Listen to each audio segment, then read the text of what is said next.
Ayo walked into the hospital that morning with his usual grace and confidence. His neatly ironed white coat fit him perfectly, and the stethoscope hanging around his neck added to his charming presence.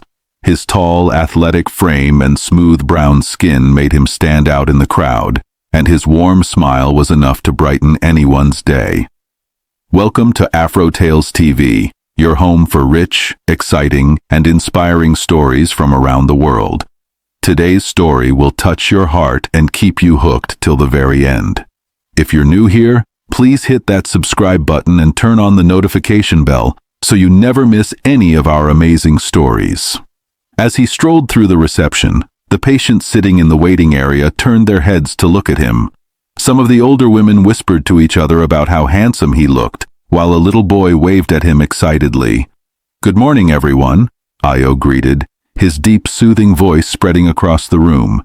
He waved back at the little boy and smiled at the patients. "Dr. Ayo, you're too fine-o," one of the elderly women teased. Ayo laughed softly. "Mama, you're making me shy this morning. How are you feeling today?" "I'm getting better, doctor. Thank you," she replied with a grin. "That's good to hear. Keep taking your medications and you'll be fine in no time," Ayo said, giving her an encouraging nod before continuing on his way. When he reached his office, he opened the door and walked in, placing his briefcase on the desk. The room was clean and organized, with a desk stacked neatly with files and a bookshelf filled with medical textbooks. Ayo pulled out his chair, sat down and leaned back, letting out a deep breath. He sighed and took out his phone from his pocket. Unlocking the screen, he smiled as he saw a message from his fiancée, Zara. Zara was studying medicine abroad, and even though the distance was hard for both of them, they stayed connected through calls and texts. The message read, "Good morning, my love. I hope you're having a great day. I miss you so much." Ayo's smile grew wider as he read the message. He immediately dialed her number. Zara picked up on the second ring. "Hello, sweetheart," Ayo greeted warmly. Zara's cheerful voice came through the phone. "Ayo, how are you, my love?" "I'm doing fine. I just got to the hospital. How about you? How's school?" Ayo asked, his voice filled with concern and love. "I'm okay," Zara replied with a small laugh. "Just finished a long lecture, so I'm resting now. I miss you so much, Ayo." "I miss you too, Zara. Every day. But don't worry. One day we'll be together forever," Ayo said softly. Zara chuckled. "You always know the right things to say. How's work? I know you must have a busy day ahead." "Work is good, as always. You know how it is," Ayo said. "But talking to you makes it easier. By the way, have you eaten today?" "Of course, Dr. Ayo. You're always reminding me to eat," Zara teased. Ayo laughed. "Well, I need you to stay healthy, my future doctor." They continued talking for a few more minutes, laughing and sharing updates about their lives. Their love for each other was clear in every word they exchanged. Just as Ayo was about to tell Zara a funny story about one of his patients, there was a knock on the door. "Come in," Ayo said, turning his attention to the door. A nurse stepped into the room, looking slightly flustered. "Dr. Ayo, there's an emergency in the ER. A patient just came in with severe injuries from an accident." Ayo immediately straightened up. "All right, I'll be there right away," he said. He turned back to the phone. "Zara, I have to go now. Duty calls." "Okay, love. Go save lives. I'm so proud of you," Zara said with a smile in her voice. "I'll call you later, I promise," Ayo said before ending the call. He placed his phone on the desk, grabbed his stethoscope, and hurried out of the office, ready to attend to the emergency. As Ayo walked briskly toward the emergency room, his thoughts wandered to his journey so far. He felt a deep sense of gratitude for how far he had come. Born and raised in Abeokuta, Ayo had always dreamed of becoming a doctor. His father, Dile, was a hard-working mechanic known all over Abeokuta for his skills. Dile was a tall, strong man with rough hands from years of working with tools. Despite his busy job, he always made time for his family. Ayo's mother, Bola, was a kind-hearted businesswoman who owned a large provision store in the town. She was the backbone of the family, always making sure everyone was taken care of. Growing up, Ayo saw how hard his parents worked to provide for him and his two younger siblings. Life wasn't always easy, but Dele and Bola were determined to give their children a better life. Education is the key, Ayo, Dele would often tell him. If you work hard in school, you can become whatever you want to be. And Ayo worked hard. He was always at the top of his class, and his teachers often praised him for his intelligence and dedication. From a young age, Ayo knew he wanted to be a doctor. He was fascinated by the idea of saving lives and helping people. His parents supported his dream wholeheartedly. They saved every penny they could, even when it meant making sacrifices. Bola would wake up early every morning to stock her store, and Dele would work long hours at the mechanic shop. When Ayo got accepted into one of the best medical universities in Nigeria, it was a proud moment for the entire family. "I knew you could do it, my son," Dele had said, his voice filled with pride. Bola had hugged him tightly. "You'll make us so proud, Ayo. Go and chase your dreams." University wasn't easy, but Ayo excelled. He spent long nights studying, and during his internships, he gained a reputation for being kind, patient, and skilled. By the time he graduated, he had offers from some of the best hospitals in Nigeria. He eventually chose to work in Abuja, where he could gain more experience and help more people. Now, as he hurried toward the emergency room, Ayo couldn't help but feel grateful for his parents' sacrifices. Every time he walked into the hospital, he carried their hopes and dreams with him. When he entered the emergency room, he quickly assessed the situation. A young man had been brought in after a car accident, and the nurses were trying to stabilize him. "What do we have here?" Ayo asked as he put on his gloves. "Male, mid-20s, multiple fractures and a head injury," one of the nurses reported. "All right, let's get to work," Ayo said, his voice calm and steady. As he began treating the patient, Ayo's mind was focused entirely on the task at hand. This was his calling, saving lives, just as he had always dreamed. Later that day, after ensuring the emergency patient was stable, Ayo took a moment to breathe. It had been a long and tiring procedure, but he felt proud that the young man was now out of danger. That was the beauty of his job, knowing that his hands could make such a difference. After washing his hands and removing his gloves, he went to the wards to check on a few other patients. He moved from room to room, greeting the patients with his warm smile and checking their progress. "How are you feeling today, Mama Binta?" Ayo asked an elderly woman recovering from surgery. "I'm getting better, Dr. Ayo," she replied with a weak smile. "Thank you for always checking on me." Ayo placed a gentle hand on her shoulder. "That's my job, Mama. Make sure you eat your food and rest well, okay?" "Yes, doctor, I will," she said, nodding. As Ayo moved on to the next patient, a little boy sitting on the bed waved at him excitedly. "Dr. Ayo," the boy called out. "David, my friend, how are you today?" Ayo asked, crouching beside the boy's bed. "I'm fine, doctor. See, my mommy said I'll go home tomorrow," David said, beaming. "That's great news, but promise me you'll keep taking your medicine at home, okay?" "I promise," David said, raising his little finger for a pinky promise. Ayo chuckled and made the promise with him, before heading to the next room.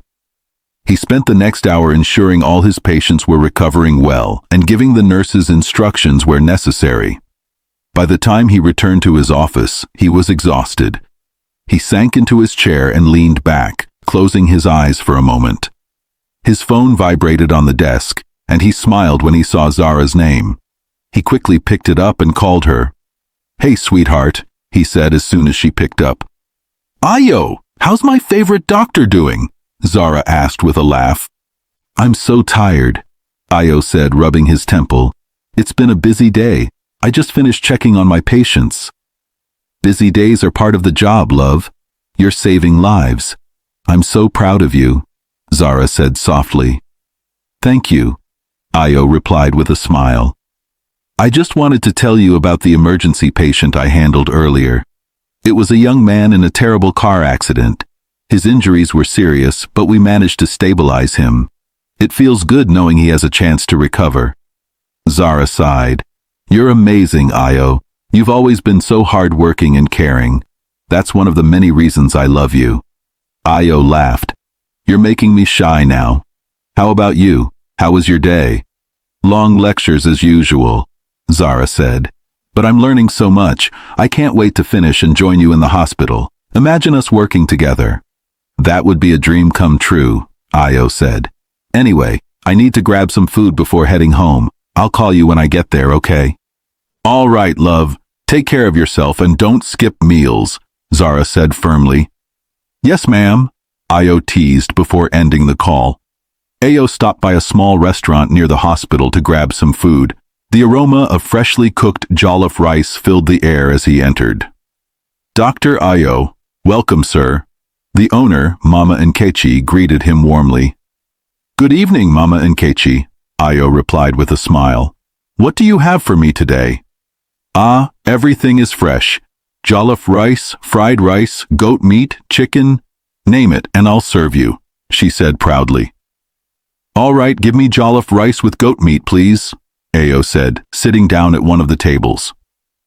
As he ate, a couple of nurses from the hospital entered the restaurant and waved at him. Ayo greeted them with his usual warmth, but he didn't linger for long. After finishing his meal, he paid and headed home. When Ayo got home that night, he felt a deep sense of happiness. Despite the long and tiring day, he knew he was living his dream of saving lives.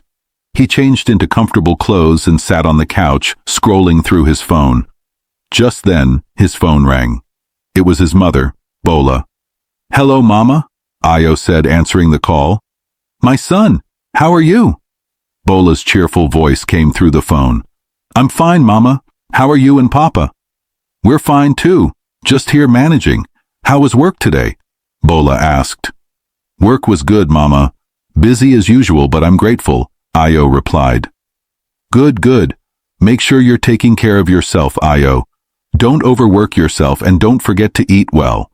You know how important it is to stay healthy, Bola said. I'm taking care of myself, Mama, don't worry, Ayo assured her. Good. I'm planning to visit Abuja soon. I'll bring you fresh foodstuffs from Abeokuta. You can't be eating that city food all the time, Bola said. Ayo laughed. Thank you, Mama. I'll be waiting. Please greet Papa for me and tell him I miss him. I will. Your father is already asleep, but I'll tell him in the morning, Bola said.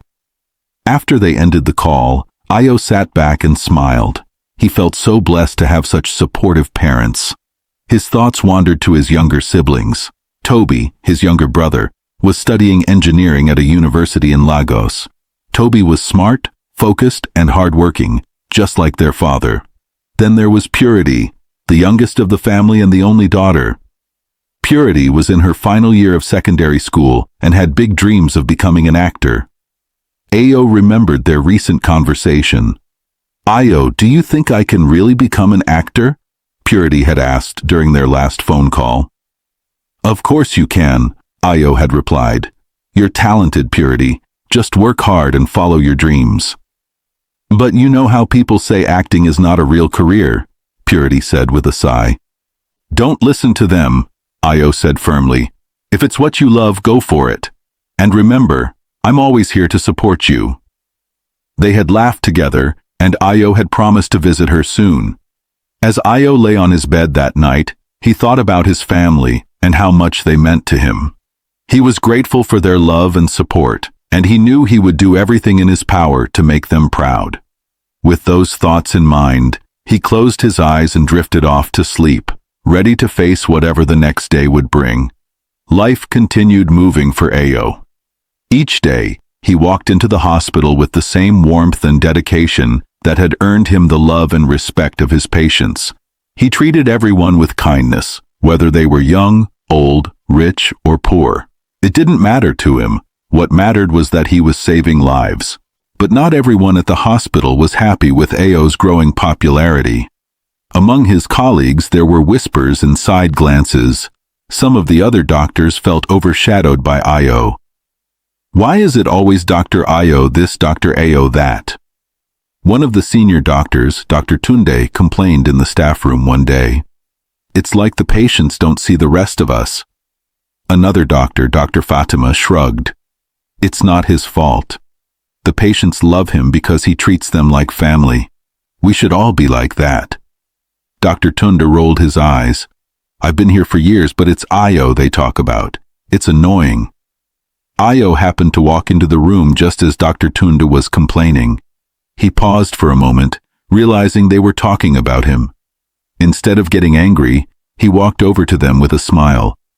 "Good afternoon, everyone," Ayo greeted, his tone polite. Dr. Fatima smiled back, but Dr. Tunde simply nodded. "I overheard a little of what you were saying," Ayo said, looking at Dr. Tunde. "I just want to say I'm sorry if my work has made you feel overlooked. I really admire your experience and the work you do here. You've been a mentor to many of us." Dr. Tunde was taken aback by Ayo's humility. He didn't know what to say, so he simply muttered, "It's fine."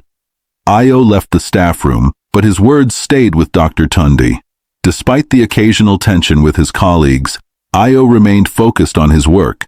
His phone buzzed every few hours with messages and video calls from Zara. She was his safe space, the one person who always understood him. One evening, after a long day at work, Ayo returned home and decided to call Zara. "Hello, my love," Zara answered, her face lighting up on the screen. She was wearing her glasses and a hoodie, her hair tied back in a bun. "Hey, beautiful," Ayo said with a tired smile. "How was your day?" "It was all right," Zara replied. "I had a long anatomy class, but I survived. How about you? You look exhausted." Ayo sighed. "It's been a busy day. There was a lot of tension at the hospital again. Some of my colleagues feel like I'm getting too much attention from the patients." Zara frowned. "That's ridiculous. You're just doing your job and you're doing it well. Don't let their jealousy get to you." "I try not to," Ayo said. "Anyway, enough about work. I was just thinking about how we met. Do you remember?" Zara laughed. "How could I forget? You were so bold." It all started years ago when Ayo was in senior secondary school. His school, a boys-only high school, had gone on an excursion to a historical site. That same day, Zara's school, a girls-only high school, also visited the same location. Ayo, dressed in his school uniform, had been heading toward the restroom when he accidentally bumped into someone. "Oh, I'm so sorry," Ayo said, stepping back. "It's okay," a soft voice replied. He looked up and saw a girl in a neat school uniform. She had the most beautiful eyes he had ever seen. For a moment, he couldn't speak. As Zara tried to walk away, Ayo found his voice. "Wait!" She stopped and turned to him, confused. You're very beautiful," Ayo said, his voice a little shaky. Zara's cheeks turned pink. She didn't say anything but quickly walked away. Ayo stood there, smiling to himself. "Wow, I just met the most beautiful girl," he thought. Months later, after Ayo had graduated from secondary school, he went to the market with his younger brother Toby to buy some things for the house. As he was picking out items in one of the shops, he saw her again, the same girl from the excursion. She was standing a few feet away, holding a shopping basket. "It's her," Ayo whispered to Toby. "Who?" Toby asked, confused. "Never mind," Ayo said, walking toward Zara. "Hi," he said, his voice cheerful. Zara looked up and recognized him immediately. She smiled shyly. "Hi. You're the girl from the excursion, right?